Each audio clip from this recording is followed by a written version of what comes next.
उसको आप कंप्लीट देखो, तब आप समझ जाओगे कि इसका एजेंडा क्या था। सबसे पहली बार कुमार तिवारी, तो मनीष तिवारी लिखना था। 1000, 10,000, लाख, 10 लाख, करोड़, 1,76,00,000 रुपए। लोग कहते हैं राजनेता हरामी होते हैं। हरामी तो साली जनता होती है, जो पैसा फेंके उसके साथ जाके सो जाती। तो क्या बोल रहे थे मनीष कश्यप जी आप? तो वही जो वो सुन रहे थे आप। क्या? कैसे आरोप लगा सकते हैं किसी पे? क्या जी आरोप लगाए हैं कि कितना डिमांड हुआ है? हाँ, हम सुने 2 करोड़ डिमांड हुआ है। आप सुने हैं? हाँ। 2 करोड़। कौन हरामखोर दिया है? कौन दिया है? कौन हरामखोर लिया है? तो हरामखोर ना बताएगा लोगों को। हाँ। हम तो सुने कि 2 करोड़ डिमांड हुआ था। ठीक है, वो कह रहे हैं कि कौन दिया है, कौन हरामखोर कह रहा है कि 2 करोड़ दिया है। तो वो कह रहे हैं जो हरामखोर लिया है वही वरना बताएगा, तो कौन हरामखोर लिया है 2 करोड़ जो बताए। सुनो आगे सुनो। हाँ, काफी बता दो ना कि काफी कौन डिमांड हुआ तुम्हारा। एक मैं बात बताता हूँ। तुम थॉमसन से बात कर रहे हैं। अपना दिन भुला गया है तुम। तू मेरे लिए क्या किया है रे? क्या किया है? मेरा जान बचा है। जिस दिन तुम श्रीनगर, कहाँ जिस दिन श्रीनगर में तुम पहला बार लोग को चुतिया बनाया गया था, चंपारण के लोग को श्रीनगर झंडा फहरा। अरे यार सुन लो बात हमारी। चुतिया बना रहे हो ना? सुनो। हाँ बताओ। पहले इसको थोड़ा सा और सुन लो, फिर तुम्हें बताता हूँ इसकी हकीकत और इसकी सच्चाई क्या है 2 करोड़ का मामला। शुरू से ही पहले ये भाजपा में खड़ा, भाजपा के खिलाफ या कांग्रेस के खिलाफ, मतलब निर्दलीय जब ये चुनाव लड़ रहा था तो क्या कर रहा था, ये 10-10 रुपये, 11 रुपये लोगों से ले रहा था चंदा। एक बूढ़ी औरत होती है, बूढ़ी चाची, वो देती है चंदा। तो कोई कहता है कि 11 रुपये में हो जाएगा, तो कहता 16 लाख वोटर हैं, गुणा कर लीजिए 11 लाख से। अभी ध्यान से सुनो। तुम अपनी माँ का कसम खाओ ना कि तुम्हारा जान हम नहीं बचाए हैं। तुमने हमको फोन किया रात में, सुनो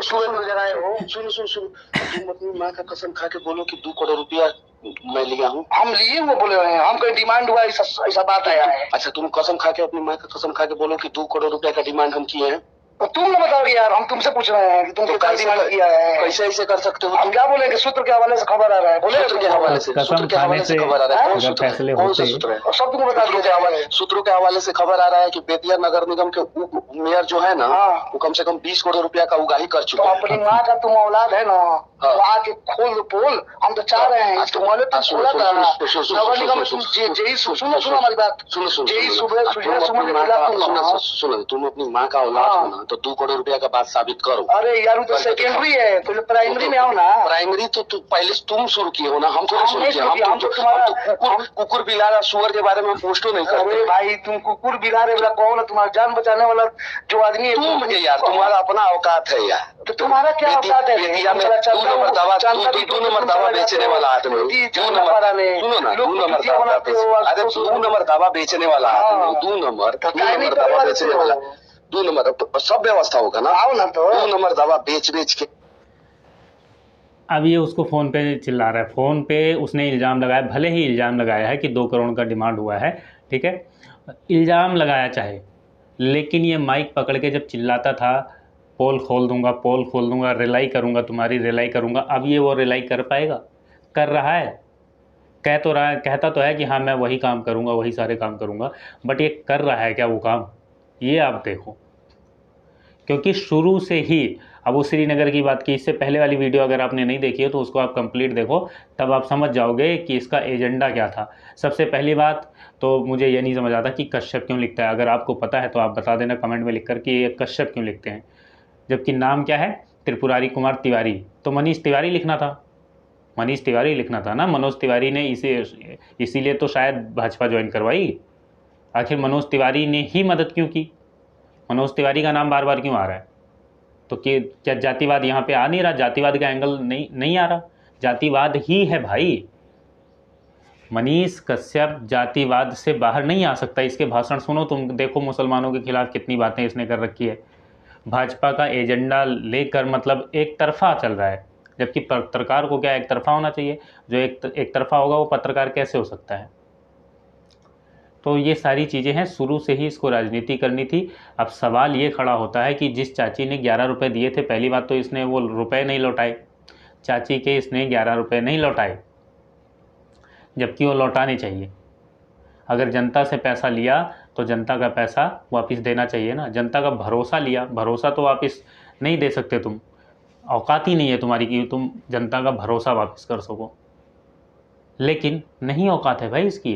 लेकिन तुम समझो बात को कि पैसा भी लिया, और शुक्र करो 16 लाख लोगों ने 11-11 रुपए नहीं दिए थे। इकाई दहाई सैकड़ा, हज़ार, 10,000, लाख, 10 लाख गुणा 11, 1,76 लाख रुपए हो जाते हैं इसके पास। और जब वो 2 करोड़ का जो इल्ज़ाम लग रहा है वो शायद यहीं से लग रहा हो। आप बात को समझो, का एजेंडा ही शुरू से गलत हो, जिसकी नीयत में ही खोट हो, वो कैसे जनता का भला कर सकता है। बिहार की जनता का भला सिर्फ एक आदमी कर सकता है, और वो है बिहार की जनता खुद। और वो तब तक पॉसिबल नहीं है जब तक एजुकेशन नहीं होगी। एजुकेशन सबसे ज़्यादा ज़रूरी है, जनता खुद जिम्मेदार है। लोग कहते हैं नेता हरामी होते हैं, हरामी तो साली जनता समझे? तो होती है। जनता खुद जिम्मेदार है। जनता जातिवाद के नाम पर, शराब और मुर्गे दारू के नाम पर जब तक वोट देती रहेगी, जब तक एजुकेशन पर कोई सही आदमी इलेक्शन में खड़ा हो जाए उसको वोट ही नहीं देना, तो जब तक जातिवाद के नाम पर और पैसों पर वोट बिकते रहेंगे, तब तक जनता का यही हाल रहेगा। आपका क्या सोचना है इस बारे में कमेंट में लिखकर ज़रूर बताइए। वीडियो देखने के लिए बहुत बहुत धन्यवाद, शुक्रिया।